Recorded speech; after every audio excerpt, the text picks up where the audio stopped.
Googled this race called the Hurt 100. It's a 100-mile run in Hawaii with 25,000 feet of climbing. Only 27 people had ever completed this race. I didn't know any of these stats. Ignorance is bliss. I show up there with compression tape on because my feet are jacked up, severely bad. And I show up, I finish the race, barely, call Chris Kosman up, get my application in just in time. He says, "You're an idiot. I cannot believe you went out to that race and did it." I get into the bad water. He says, they select the top 90 athletes in the world. I got fifth my first year, came back, got third, ran 7,000 miles in 2007 to raise over $2 million for Special Operations Warrior Foundation. And thank you.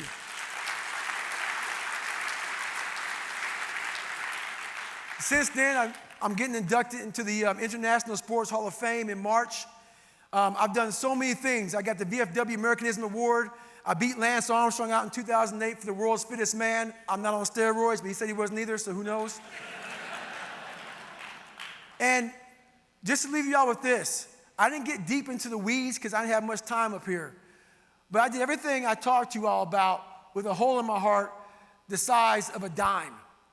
So I didn't get deep about how sick I was through Hell Week, through Ranger School, through all these races I did.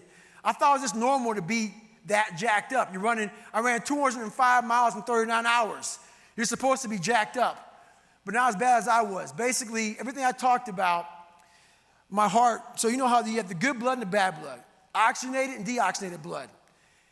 My good blood was getting mixed in with my bad blood. So I was working off about 60% of my capability.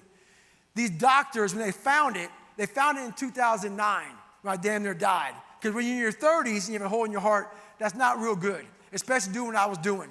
I'm not even supposed to be in the military. So I snuck by, thank God, or maybe not, who knows. But long story short, people, is that a whole bunch of these scientists and doctors came out to study me. I was like a lab rat. How did you do what you did? And one doc, they couldn't find anything genetically gifted about me, like was something just compensating for something else. How did you do this? One doctor sat back and said, "This guy figured out all the tools of the mind." And I take a lot of pride in that. We all have a lot more ability than we think we have.